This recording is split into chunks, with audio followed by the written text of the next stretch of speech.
Assalamualaikum dan selamat sejahtera semua. Waalaikumsalam, cikgu. Waalaikumsalam, cikgu. Semua sihat? Semua sihat? Alhamdulillah Sihat. sihat, cikgu. Alhamdulillah. Okey, bagus. Okey, macam mana dengan cuti PKP? Kamu seronok tak?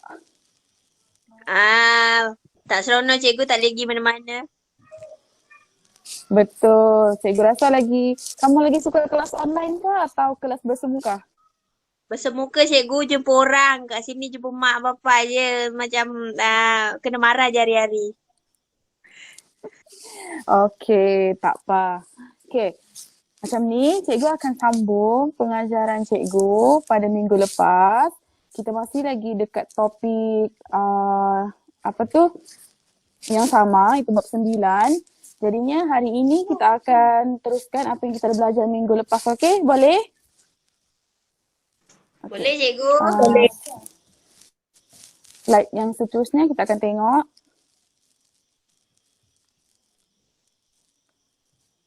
Okey. Baiklah. Ini merupakan objektif pembelajaran yang cikgu ingin kecapi bersama kamu semua pada hari ini. Yang pertama sekali adalah menyinaraikan undang-undang tubuh Kerajaan Kedah, Kelantan dan juga Perlis. Yang kedua adalah menyatakan contoh karya sejarah warisan persuratan Melayu. Semua faham? Faham cikgu. Faham, cikgu. Okey, bagus. Okey. Next slide, kita tengok apa yang kita nak belajar pada hari ini. Okey.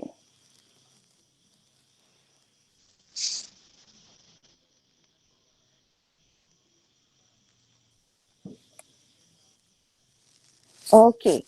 Yang pertama sekali, apa yang kamu nampak cikgu tulis kat slide cikgu? Perundangan. Okey, perundangan. Okey, yang pertama sekali kita akan sentuh mengenai perundangan. Okey, next slide. Kita akan tengok.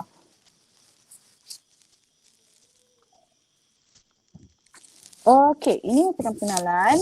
Okey, Kerajaan Kedah, Kelantan, Perlis memantapkan sistem pentadbiran mereka dengan cara melaksanakan undang-undang yang begitu teratur. Sistem undang-undang ini bertujuan untuk menjamin keadilan, cikgu tertinggal huruf N di belakang, keamanan, melicinkan pentadbiran dan demi untuk kesejahteraan rakyat. Okey, ini adalah mengapa satu perundangan di sebuah negeri itu diadakan atau ditubuhkan. Ini adalah untuk kita menjamin keadilan, keamanan. Kalau tiada undang-undang, kamu rasa apa yang akan berlaku? Tak aman cikgu. Gaduh. Betul, pandai Fauzia. Okey. Salah satunya juga perundangan ni adalah untuk melicinkan pentadbiran. Macam yang Fauzia cakap tadi supaya kita teratur kan, tak ada gaduh-gaduh. Jadi dengan undang-undang ni lah keadaan di sebuah negara atau negeri itu dijalankan dengan teratur dan juga aman. Okey, next slide kita tengok. Okey, ini merupakan undang-undang tubuh Kerajaan Kedah, Kelantan dan Perlis. Untuk pengetahuan kamu, 3 negeri ini mempunyai undang-undang tubuh yang lebih kurang sama sahaja. Di mana yang pertama adalah penggantian pemerintah. Okey, untuk penggantian pemerintah ni, sesiapa yang ingin menjadi seorang pemerintah iaitu sultan atau raja, mestilah beragama Islam dan juga dia haruslah berketurunan raja. Berketurunan raja ni macam yang cikgu dah terangkan pada kelas cikgu yang sebelum ini, dia adalah harus daripada jurai keturunan yang sama. Maksudnya tidak boleh seorang pengganti itu daripada kerajaan lain. Dia haruslah daripada jurai keturunan yang daripada pemerintah di negeri asal yang hendak dilantik. Okey, kalau contohnya Kelantan, jadi waris bagi raja atau Sultan Kelantan haruslah daripada jurai keturunan negeri Kelantan itu sendiri. Lepas tu haruslah berjantina lelaki dan juga berbangsa Melayu. Okey, peranan Sultan pula untuk pengetahuan kamu semua, peranan Sultan ataupun Raja adalah ketua bagi sebuah negeri dan juga paling penting sekali adalah ketua agama Islam. Okey. Yang ketiga adalah Badan Penasihat Sultan Raja. Okey. Badan Penasihat Sultan atau Raja ini adalah kuasa majlis kerajaan negeri yang diketuai oleh Menteri Besar yang dipanggil sebagai yang dipertua. Okey, setakat ini kamu boleh faham? Boleh ikut apa yang cikgu ajar? Boleh cikgu. Okey, Boleh, cikgu. bagus. Okey. Seterusnya adalah tanggungjawab Sultan dan Raja. Okey, ini harus kamu faham apakah tanggungjawab seorang Sultan ataupun Raja. Okey, tanggungjawabnya adalah sebagai menteri dan jemaah dilarang menyerahkan kuasa negeri kepada kerajaan lain. Maksudnya tanggungjawab Sultan ni dia tak boleh serahkan dia punya kuasa tu kepada kerajaan lain suka hati. Contohnya Kelantan kan, dia nak bagi kekuasaan Kelantan tu dekat negeri lain. Tak boleh ya, dia harus menjaga negerinya dan dia punya kerajaan. Okey. Seterusnya adalah Sultan juga berhak melantik menteri besar. Okey, Sultan ni lah yang akan melantik orang di bawahannya. Dia punya pembesar, yang panglima apa semua di bawah tu adalah kuasa Sultan dan juga ataupun Raja. Okey, hak dalam pentadbiran. Okey, warga negara umur 21 tahun atau lebih layak menjadi ahli Dewan Undangan Negeri. Okey, seterusnya adalah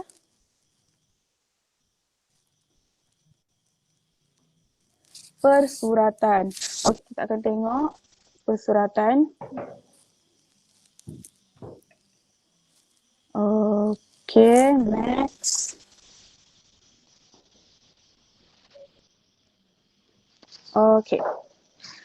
Kegemilangan Kerajaan Kedah, Kelantan dan Perlis telah meninggalkan warisan hasil karya penulisan yang sangat bernilai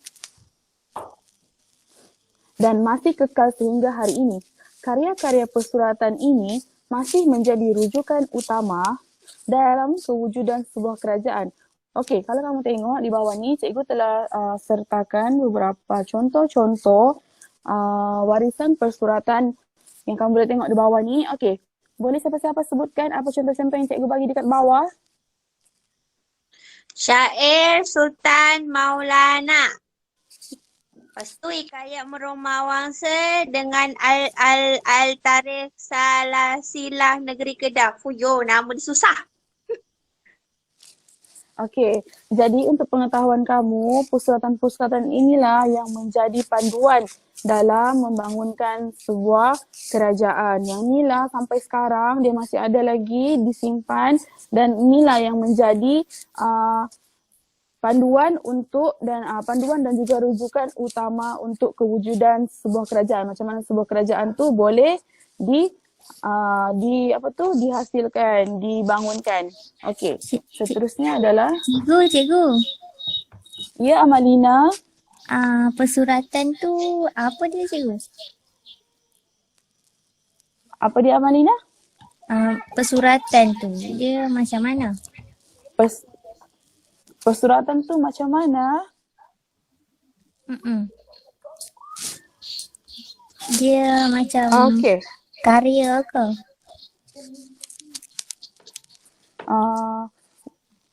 Sekejap ya, Amalina. Sebenarnya cikgu tak berapa dengar suara kamu sebab mungkin lain cikgu tak berapa clear je. Cikgu tak dengar maksud. Apa soalan kamu tadi? Maksud persuratan, cikgu. Maksudnya persuratan tu apa dia? Macam karya ke atau apa? Boleh tak kalau Amalina type soalan tu supaya senang cikgu baca? Boleh?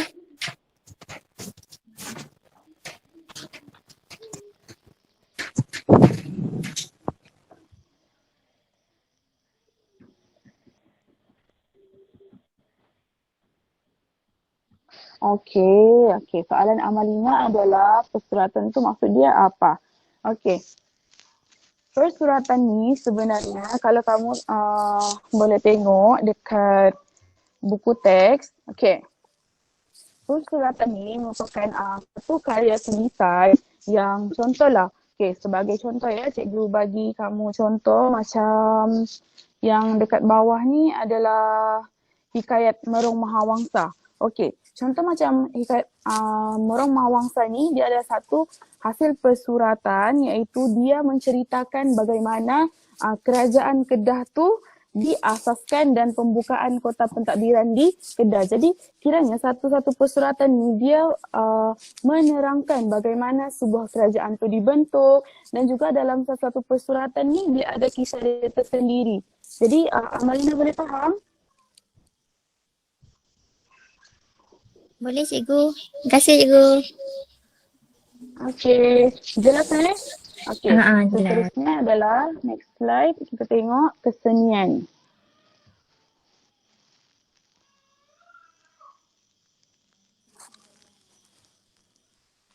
Sama-sama Amalina. Okey, kesenian. Pengasasan Kerajaan Kedah, Kelantan dan juga Perlis ini telah banyak menyumbangkan banyak jenis-jenis warisan. Okey, warisan kesenian inilah yang merupakan identiti sebuah kerajaan yang ditinggalkan dari dulu. Okey, aspek tersebut adalah termasuk dalam seni ukir, seni bina, seni pertukangan, barang perhiasan, seni kraftangan, seni persembahan dan juga seni silat. Okey, lepas ni cikgu akan tunjukkan dengan kamu jenis-jenis warisan yang ada. Okey, next slide. Okey, yang pertama sekali adalah warisan seni ukur. Okey, warisan seni ukur ini kamu boleh lihat ia banyak diwarisi di Kelantan dan juga Kedah. Okey, warisan seni ukur ni selalunya kamu tengok dalam bangunan, rumah, di mana kamu tengok ada gambar yang cikgu sertakan ni. Contoh satu kayu tu dia diukir untuk kiranya diletakkan di dinding rumah, juga mimbar. Okey, motif haiwan dalam karya telah digantikan dengan motif Islam yang bersesuaian. Okey, dulunya dia selalu letak motif haiwan dalam seni ukur ni, tapi setelah berlaku penerimaan kepada agama Islam, maka ada corak-corak Islam yang berunsurkan Islam telah dihasilkan. Seni ukir ini kekal sebagai hiasan pada istana, rumah dan juga bangunan seperti masjid. Okey, ini contoh-contoh. Yang di bawah ni adalah motif bunga dan di sebelah tu yang motif Islam. Okey, ini untuk seni ukir. Semua nampak? Nampak cikgu? Nampak cikgu. Nampak Okey, cikgu. baiklah. Seterusnya ada... Okey, bagus. Okey, seterusnya adalah warisan seni bina. Okey, warisan seni bina ni adalah merupakan binaan pada istana. Dan juga bukan setakat istana, ada rumah, ya. Okey, jadi warisan seni bina ni selalunya dihasilkan daripada ukiran kayu yang sangat berkualiti. Keunikan binaan rumah tradisional Melayu ialah tebar layar yang berbentuk V terbalik. Okey, kamu nampak kan yang gambar cikgu tunjukkan ni, rumah dia tu V dia terbalik, bumbung dia. Nampak kan? Ya cikgu nampak. Nampak cikgu. Okey, untuk menghasilkan warisan seni bina ni, untuk bagi dia cantik, dia ada banyak tiang yang digunakan daripada kayu-kayu hutan tempatan. Okey, ni adalah contoh-contoh gambar yang cikgu telah sertakan. Kamu boleh tengok dekat sini keadaan tiang rumah tu berbentuk V terbalik. Yang ni adalah salah satu corak-corak yang macam dinamakan sebagai yang untuk gambar yang kedua ni, nama dia adalah kiasan matahari. Kalau kamu tengok dia macam ni gambar dia. Okey. Okey, seterusnya adalah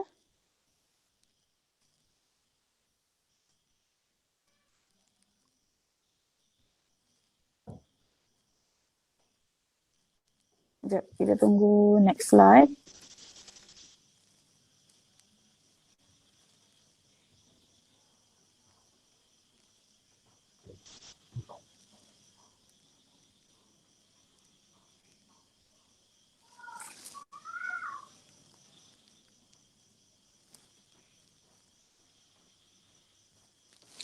Okey, Fauzia, boleh kamu bagi tahu cikgu apa yang kamu nampak dekat slide yang cikgu tayangkan sekarang? Nampak keris dengan gelang emas. Apa dia? Ada keris dengan gelang emas.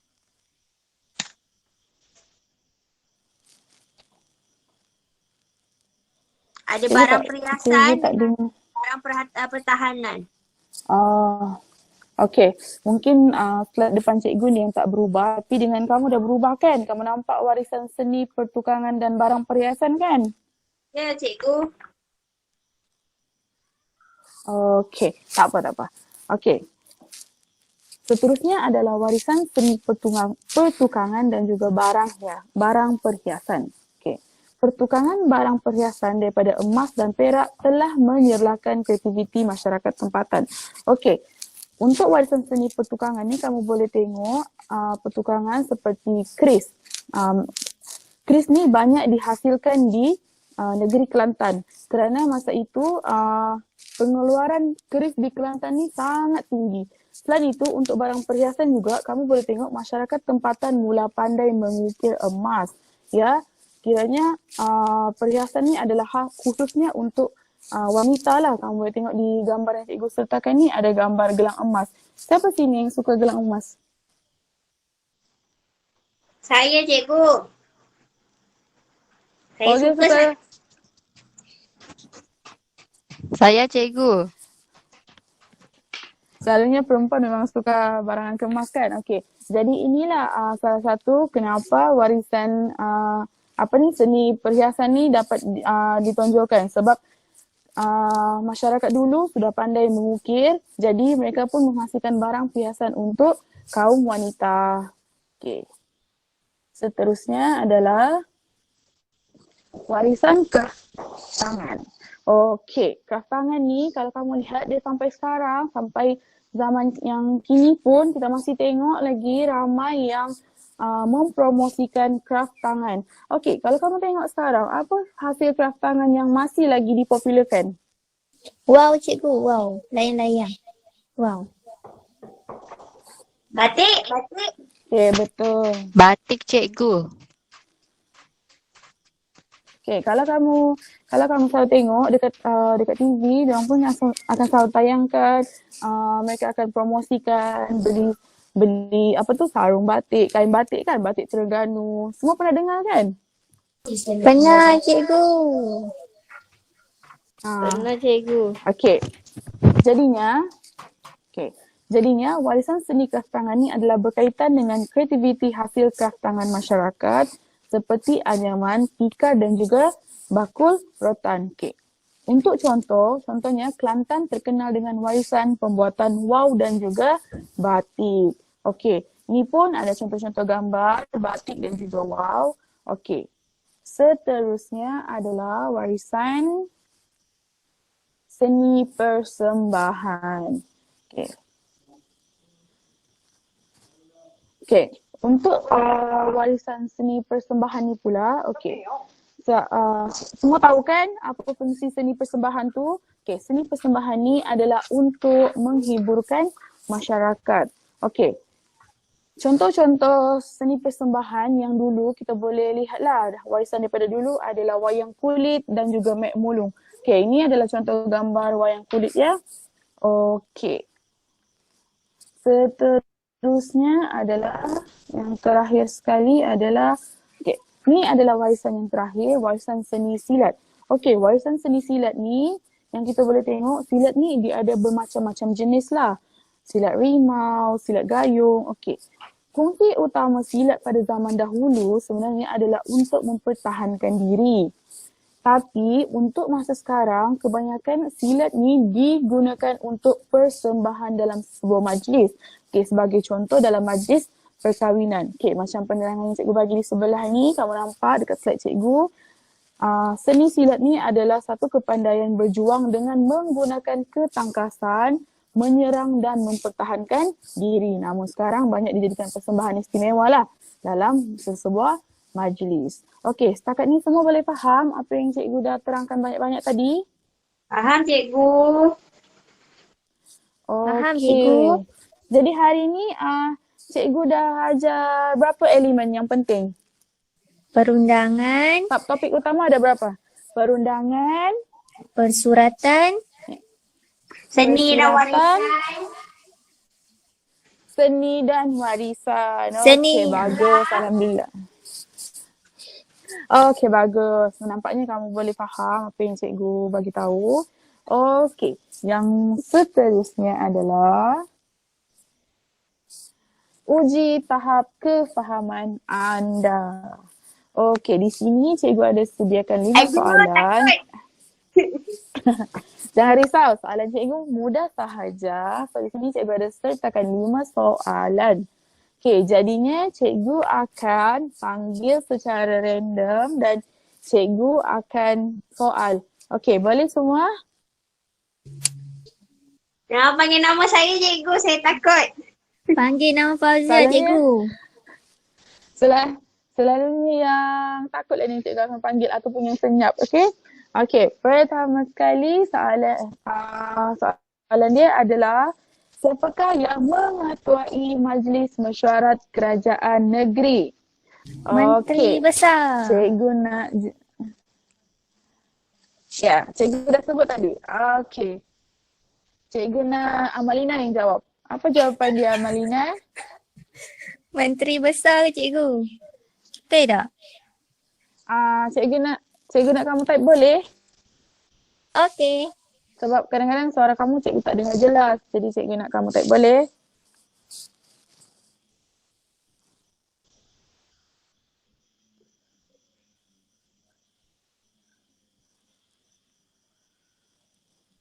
Okay, kita tunggu jawapan dari Amalina dulu.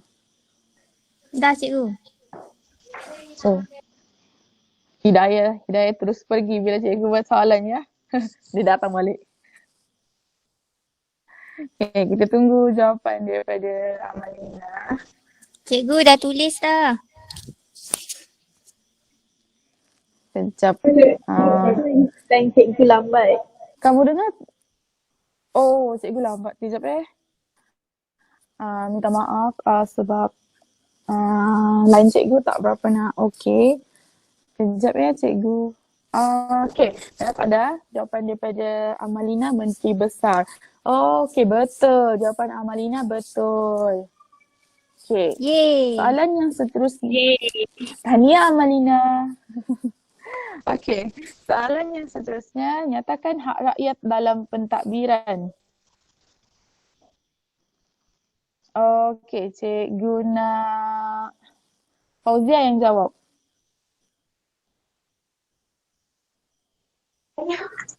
Memilih pemimpin.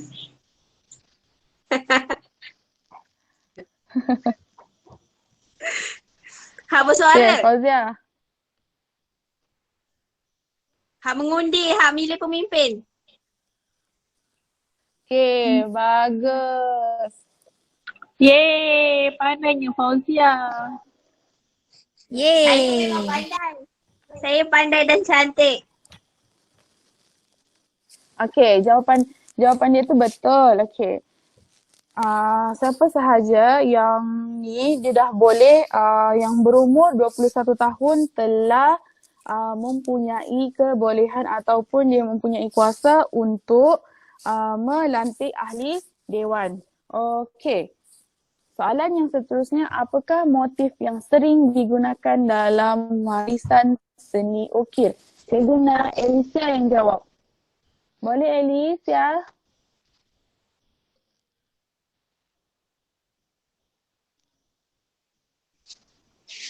Dapatlah saya jawablah cikgu. Alicia tak ada line. Apa dia? Cikgu nak, Cikgu. kalau boleh jawapan kamu type dalam ruangan messages sebab dan cikgu tak berapa nak okey. Jadi kadang-kadang cikgu tak dengar sangat apa yang kamu cakap.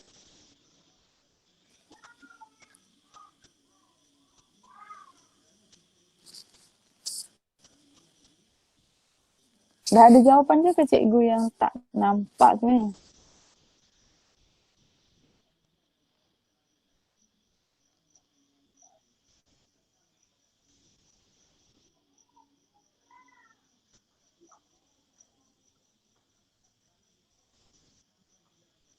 Okey. Hidayah jawab apa dia? Nur Hidayah jawab motif. Sekejap Motif bunga. Okey. Betul. Soalan yang seterusnya adalah berikan 2 contoh karya persuratan. Okey, yang ni siapa-siapa je yang nak jawab. Siapa boleh bagi jawapan?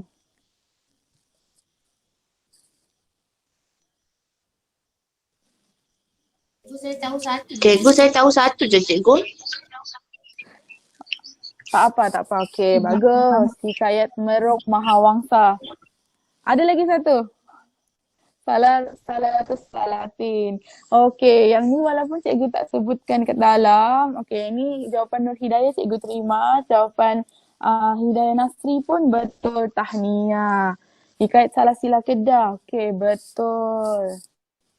Okey, bagus. Kamu ingat apa yang cikgu ni.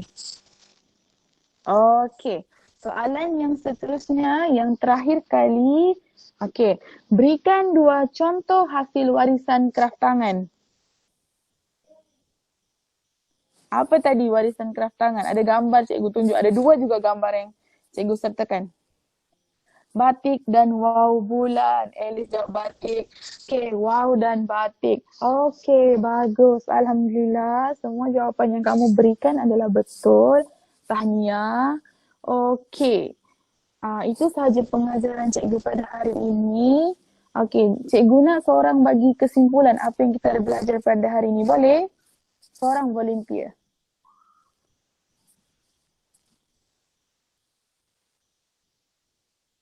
Kalau tak ada volunteer, cikgu pilih.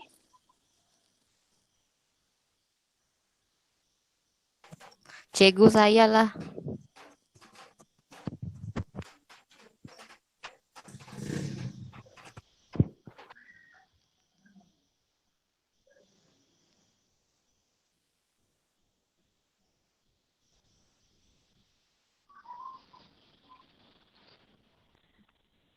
Okey, baiklah. Itu sahaja pembelajaran kita pada hari ini. Okey, kita akan berjumpa di kelas yang seterusnya. Terima kasih semua.